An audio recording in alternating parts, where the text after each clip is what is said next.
ये बात वो सही कहते हैं, क्योंकि हुकूमत पूरी यही बात कह रही है, तो मैं इनकी बात सही मान लेता हूँ। इसलिए कि जब प्राइम मिनिस्टर ने या स्पीकर कौमी असम्बली ने इजलास बुलाया अपोजिशन समेत, तो उस वक्त अपनी स्ट्रेटेजी या अपनी बात करने के बाद इमरान खान साहब उठ के चले गए और बाकी लोगों की उन्होंने गुफ्तगू ना सुनी जो तजवीज लेकर कोई गया था। अब आ जाए, मैं प्राइम मिनिस्टर साहब की बात कर लेता हूँ।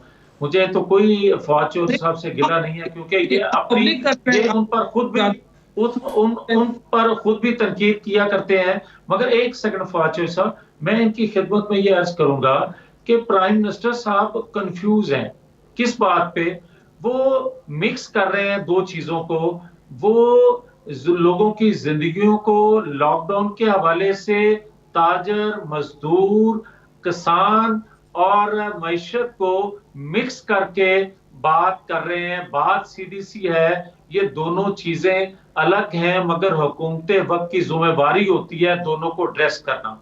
हुकूमत की जिम्मेवारी है कि लोगों की जिंदगियों को बचाने के लिए भी एक हिकमत अमली तय करे, और लोगों को भूख और बेरोजगारी से बचाने के लिए या मईशत को बचाने के लिए भी एक मनसूबाबंदी बनाए। अब ये सवाल करते हैं हमसे कि इन अपोजिशन के पास कोई मनसूबाबंदी नहीं होती। हम तो डे वन से कह रहे हैं कि लॉकडाउन का जो फैसला था वो दुरुस्त फैसला था, मगर उस पर मुकम्मल तौर पर अमल दरामद होना चाहिए था। जो प्राइम मिनिस्टर की कंफ्यूज होने की वजह से उस पर ना मुकम्मल अमल हो सका, ना उससे हम कोई फायदा उठा सके।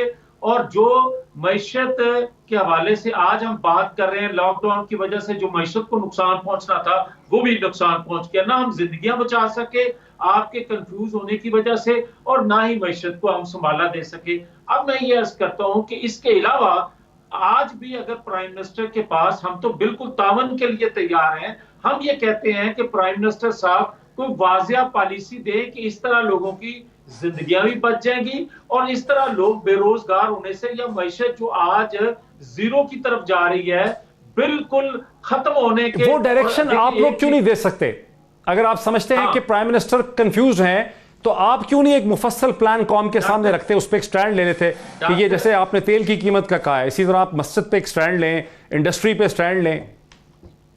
हम आज भी कहते हैं कि देखें, तमाम इख्तियारात, वसाइल होते हैं रियासत के पास, और रियासत पर जो हुकूमत कर रहे होते हैं वो एग्जेक्टिव फैसला करते हैं, और जो अपोजिशन होती है वो तजवीज जरूर देती है, मगर उस पर अमल दरामद जो होता है वो इख्तियार हुकूमत तजवीज अगर, और हुकूमत कंसेंसस पैदा करती है। एक सेकंड भाई, और हुकूमत जब फवाद चौधरी साहब करती है, जब आप यकजहती को पारा पारा करेंगे, आप लोगों को बिठाने की बजाय लोगों पर तनकीद करेंगे, सुने बगैर उठकर चले जाएंगे, तो मुझे ये बताएं, हवा में तो नहीं कोई अपनी मनसूबाबंदी दे देगा आपको? आप पूछे, हम बताने के लिए तैयार हैं। फवाद चौधरी साहब, ऑपोजिशन ने तो तजवीज देनी है, तनकीद करनी है, काम करना है, फैसला आपने करना नहीं। ये बात Fawad Chaudhry before the break करने हैं और हुकूमत ने जवाब देना है। लेकिन दुनिया में जो अपोजिशन है, जैसे यूके की अपोजिशन है या अमेरिका में अपोजिशन है,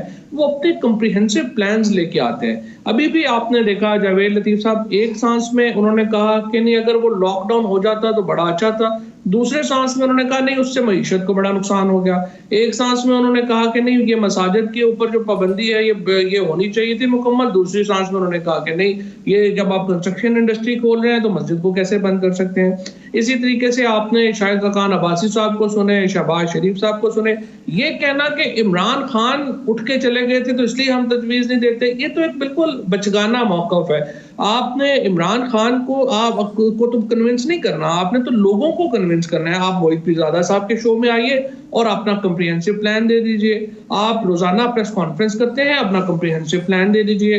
अभी हकीकत यह है कि देखिए एक भी कोई स्पेशलिस्ट की कॉन्फ्रेंस अपोजिशन ने नहीं की है। उन्होंने अपने डॉक्टर्स को नहीं बुलाया, उन्होंने लोगों को नहीं पूछा क्या करना है, सिर्फ वो ऐसे ही टीवी पे रोज आते हैं, 1 घंटा ज़रा टीवी ने भी अपना रोज अपना प्रोग्राम करना होता है, कुछ लोगों को सुनाना होता है, कुछ ना कुछ मिर्च मसाला, वो आते हैं, बात करते हैं, चले जाते हैं। कोई ऐसा प्लान अपोजिशन के पास नहीं होता, और ना ही है, और ना ही कोई हमें इस अपोजिशन से कोई उम्मीद है कि आगे को कोई कुछ होगा। अभी तक जो पाकिस्तान में जो मईशत मुझे है एक ब्रेक लेने दीजिए, बहुत ही दिलचस्प ये एक मनाजरा है, बहुत ही दिलचस्प ये मौका है। मुझे एक ब्रेक लेने दीजिए। मेरे साथ हैं फवाद चौधरी साहब और जावेद लतीफ़ साहब। आफ्टर द ब्रेक एक दो और बड़े अहम इश्यूज़ हैं, उन्हें उठाते हैं आफ्टर द ब्रेक। नाज़रीन वेलकम बैक। मैं चलता हूँ फवाद चौधरी साहब की तरफ। फवाद चौधरी साहब, ये हम मसलसल सुन रहे हैं कि फैसल एदी चेक देने आए थे वज़ीर आज़म पाकिस्तान को, उसके बाद वो टेस्ट हो गया उनका पॉजिटिव, कोरोना के साबित हो गए कि उनको है कोरोना, इन्फेक्टेड हैं। अब क्या वज़ीर आज़म पाकिस्तान जो हैं वो भी जाएंगे क्वारंटीन में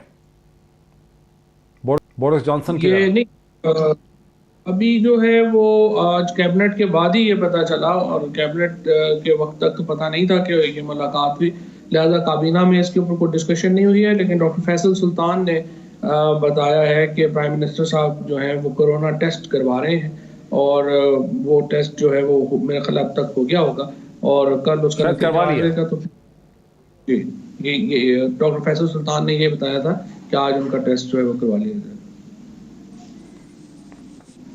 चलें, let's hopefully hope for the best. अच्छा, सवाल मेरा आपसे बुनियादी तौर पे ये है असल में कि प्लानिंग मिनिस्टर असद उमर साहब ने उन्होंने ये मुतालबा किया और डिमांड किया कि जो इंडिपेंडेंट पावर प्रोड्यूसर्स की पावर के हिसाब से, पावर प्रोजेक्ट्स के हवाले से जो रिपोर्ट है उसे हुकूमत पब्लिक करे। ये और बात है कि रिपोर्ट तो लीक हो गई है, वो सबके सामने आ गई है, लेकिन जो मिनिस्ट्री ऑफ है पावर की, उसका ख्याल है कि इसको पब्लिक नहीं करना चाहिए हुकूमत की साइड से। इस पर आपका क्या मौक़िफ़? नहीं, आज तो काबीना ने इसको पब्लिक करने का फैसला किया है, और तमाम ही जो लोग थे, पहली बात तो ये थी कि जो लोग जिनका कॉन्फ्लिक्ट ऑफ इंटरेस्ट था वो तो काबीना के इजलास से बाहर चले गए थे, लेकिन बाकी जो तमाम लोग थे उनका यही मुतालबा था कि रिपोर्ट को पब्लिक किया जाए। बल्कि जो बाहर चले गए थे उन्होंने भी, मखदूम खुसरो बख्तियार ने तो स्पेसिफिकली प्राइम मिनिस्टर साहब से ये बात की कि ये रिपोर्ट जो है उसको पब्लिक करना चाहिए। और जो असद उमर साहब का पॉइंट ऑफ व्यू था वो बिल्कुल सही था। उनका था कि जिन लोगों ने अगर कुछ गलत नहीं किया है उन लोगों को कोई प्रॉब्लम नहीं है, और उनको तो ये चाहिए कि रिपोर्ट पब्लिक करने की जो है वो बात करें, और जिन्होंने किया है उनको जाहिर है कि गलती है तो उसकी सजा मिलनी चाहिए। लिहाजा ओवरवेलमिंगली जो मेजॉरिटी थी वो इस हक में ही थी कि रिपोर्ट को पब्लिक करना चाहिए। अच्छा, ये तो खैर बड़ा बोल्ड डिसीजन किया आपकी हुकूमत ने। जावेद लतीफ़ साहब, एक सवाल ये उठेगा कि इंडिपेंडेंट पावर प्रोड्यूसर्स के जो अक्सर कॉन्ट्रैक्ट हैं जो बड़े एग्जॉर्बिटेंट, बहुत बड़ी कीमत पे दिए गए हैं, वो या तो पीपल्स पार्टी ने दिए या आपकी हुकूमत ने दिए। अब इस पे आपका क्या मौक़िफ़? मैं आपकी इजाज़त से सिर्फ फवाद चौधरी साहब की खिदमत में ये अर्ज़ करना चाहूँगा, अगर वो बुरा महसूस ना करें तो। प्राइम मिनिस्टर साहब के हवाले से मैं सिर्फ इतना पहले ये अर्ज़ कर दूँ कि एक गैर संजीदा और यकजहती को पारा पारा करने वाले और कंफ्यूज जो प्राइम मिनिस्टर हैं, उनका नुकसान कौम को किस तरह हो रहा है। आप ये देखें कि इन्होंने कहा कि वो छोड़ेंगे क्या। सर, ये वैसे जब आप कह देते हैं कि वो गैर, सर आप जब कहते हैं कि ये गैर संजीदा है, कौमी यकजहती को पाश पाश कर दिया, तो इसकी कोई एविडेंस कोई है साथ आपके? ये कोई सेटल चीज थोड़ा है कि गैर संजीदा है? उनको तो किसी ने हंसते हुए नहीं देखा आज तक। नहीं, मैं अर्ज कर देता हूँ। मैं एक इनकी टाइगर फोर्स जो बननी थी, जो 10 अप्रैल को 10 लाख के करीब रोडों पे आनी थी, मैं उसके हवाले से कह दूं।